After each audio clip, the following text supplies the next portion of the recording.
Sounds cool. Let's get into DJ Academiks versus TDE Punch. Around hip hop culture is scary. Everything loses its true value when the truth is absent. It's getting tough to come on here and engage with people who are really part of this thing and love music. It's getting impossible to tell who's who. Nasty. That was a very interesting points by TDE Punch. And I kind of agree with him, except I'm glad we're here. I'm glad we're here. You see, now we're at a place, and again, I know none of y'all gonna ever give Kendrick any type of fucking blame or anything, but I'm blaming Kendrick, and I am blaming Drake. You know why these days everybody looks to hear what they could be hearing from Drake's fucking mouth from me? Because Drake don't want to fucking talk. Kendrick don't want to fucking talk. We got to go listen to DJ Head or Punch or something. None of these niggas do interviews. None of them will put out a tweet. None of them will tell us how they think. They're just like, oh, I'm just dropping random music. And you know what causes, like, it's like, it's not just the game of basketball that garners wide span attention. It's the narratives. Oh, it's Caitlin Clark and Angel Reese. Oh, it's LeBron versus the Avengers. Like, that's what gets people intrigued. So when these rappers, Kendrick alike, Kendrick ain't do an interview in 10 years. He don't talk, you don't got to do an interview, but at least the nigga don't get on live and like explain anything he's saying. He's just talking in cryptic codes, hieroglyphics and bullshit. Drake talking to 3-4 maybe media personality, me included, but who knows what fucking his intended purpose is. Here's the point. I love where we're at now because I'm in media. I'm going to keep running with this shit. For people like TDE Punch, don't blame nobody but the artist. There used to be times where Jay-Z, Cameron, 50 Cent would be like, hey, I don't want nobody else controlling the narrative about me. Let me just speak and let me clear up everything going on. Okay? Again, this is not solicitation for interviews with none of these niggas. Listen, I've made peace with a long time ago that Kendrick think he's too good to interview with nobody. That Drake, that all these niggas think they're too good to do that. Okay? That's always tell y'all. I make more money talking about people than talking to them. You know what I mean? Like, the Super Bowl shit, I could cover it for the next week. If I interview with a nigga and he says the truth, it's over. Like, you know what I mean? Like, I can't talk about it no more. It's like, there's no more, okay, here's this next arc. So again, hip-hop is a place where the top artists, and I know Jay's pretty much retired, but we'll throw him in the mix. Jay, Rihanna, The Weeknd, Kendrick, Cardi, they don't fucking speak. So you know what it's going to be? Big Act is going to make up all this shit. Well, not make it up because y'all are talking to me. Like put this. Cardi's talking to me the whole day yesterday. I'm like, Cardi, just talk to, why are you talking to me? Talk to them. So here's the thing. The version of hip hop we get now is rappers who are scared or unwilling to talk. Mostly unwilling to talk because they want to keep their mystique. They now just talk to a few media people who then disseminate those information, and then people don't hear it from the original source, and everybody has their own agenda.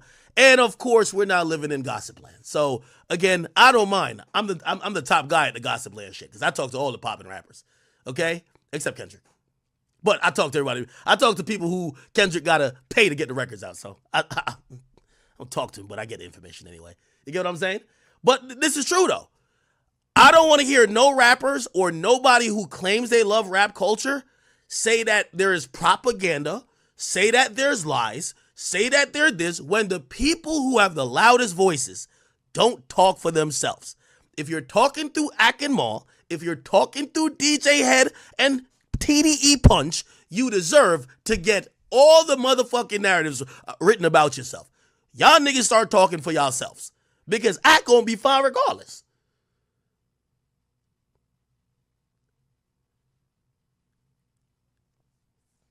These days, I look on Twitter, and Twitter, no matter what is said, right?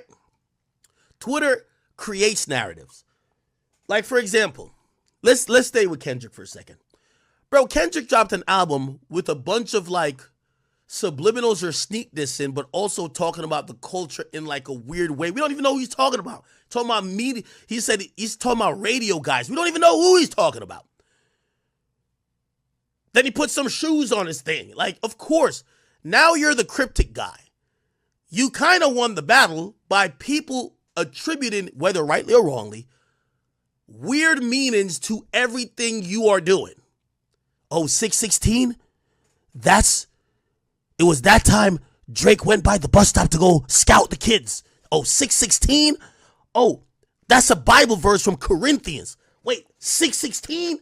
Bro, that was like back in 2011 when they first, bruv, nigga, like all this Cryptic shit, y'all deserve for us to make up some bullshit about y'all. Cut the fuckery out. Like, when did y'all niggas get so lit that y'all got to tweet? Like, I see everybody, they're so like, oh, look how Kendrick moves. He's just dropped three tweets. Like, he don't say nothing else. Cool. We're perfectly fine. We'll make up the narrative for you. So, TDE Punch, this is not just for, you see, I'm keeping it fair. This goes for Drake. This goes for Kendrick. This goes for any of the artists that won't use their own mouth. If you won't speak for yourself, trust me. Basically, he said Academiks will say whatever the fuck he wants to say, man. Shout out to my nigga Academiks. You know, they call me Academiks 2.0 over here. Call me a horrible impression of DJ Academiks. I don't know if I'm trying to impress him or just being myself at some points. I'm having like fucking, what do they call it? Main character syndrome? Like, who am I? Am I me or am I him? Or am I me because he's him and I'm me? We kind of just do the same thing. I don't know. I don't know. But either way, shout out to DJ Academiks, pioneer at the end of the day. Fucking pioneer. And yes, infamous Eli, he's definitely blaming Drake and saying Drake doesn't come out. And I was saying that the last two streams. Like, these niggas just need to talk. Like, Kendrick just needs to talk. Drake just needs to talk. These niggas just need to say something. Like, I don't get it. I don't understand it. It's not that shroud of mystery that's just so around your fucking life and career that you just gotta fucking not say anything and have people just be out there spinning your words and spinning what you're saying and saying what they want to say off of what you're saying and just coming up with what they want to come up with. So at the end of the day, if you don't want propaganda, if you don't want narratives in hip hop, then talk, nigga. That's all he's saying. That's all Ak is saying. And yeah, he even gave Drake that same criticism. Like, fucking talk. I think Ak is just tired of being called compromised because we all know he has like a hotline to Drake. Like, y'all ever seen fucking Rick and Morty and the Black President? He has literally this phone where he calls Rick if something crazy's going down. Like, that's the line Drake got to Ak. He just has his phone where Academiks has my number on this phone. He can't have any of my other numbers. He can have this number. But at the end of the day, you know, his chat thinks that Drake is using them, regardless of it all. And honestly, I could agree with that. Drake is kind of slimy in the fact that, one, you find time to be on all these other people's streams. You find time to be on this person's stream, this person's stream, this person's stream. But you can't find time to just pop in, hey, Ak, what's up? Now, he's done that one time before, but that was a long-ass time ago. It was like early 2018. Like, he's popped up on his stream before, but it was through Drake's live where he was already live doing something, and he was like, yeah, let's talk to Ak. Like, honestly, you should give him more moments than just that at the end of the day, because he will benefit off of the fact that he's already talking to you and you're already feeding him information. So how about just give him an interview, go live with him, come to his house. Like, he loves you. He ain't gonna hurt you. Like, trust me, Ak wants more Drake music. He's not gonna fuck him up. He's definitely comes off as a obsessive fan, and that's what I'm saying. That's what me. I just check my fandom at the door. I love J. Cole. I will forever love J. Cole. I will still, to this day, think he's the greatest rapper ever. But that apologizes shit really hurt. Like, I can't listen to J. Cole music the same anymore. It just is. It doesn't sound the same anymore. I have a hard time hearing somebody talk that shit when they literally bowed out. Like, literally, that's what you did. You bowed out. Call it what you want to call it, but you bowed out, bro. I still think he's an amazing rapper, but I still have to hold your feet to the fire when at the end of the day, that's what you fucking did. Like, you did it to yourself. I didn't tell you to do that. I would have advised against it. Like, no, just call that nigga. Don't go on stage telling the whole world you're apologizing to Kendrick Lamar. Just call that fucker. Hey, K-Dot, what's good? Hey, man, look, Schoolboy Q, he came up to me, talked to me, he told me you plan on calling Drake a PDF file. Look, do what you want to do. I'm done. I'm not rapping. I'm not in this rap battle no more. It is what it is. I fuck with you, Kenny. Remember who gave you one of your first fucking hits, nigga? I gave you that beat. Shout out my nigga Cole. Blessing the streets. See, and that's what that don't get talked about enough. How Cole helped with a lot of these niggas' careers. A lot of these niggas' careers. Beats matter, my nigga. If you ain't got the right beat, yeah, you can be rapping a cappella. But if you ain't that good, then rapping a cappella for what?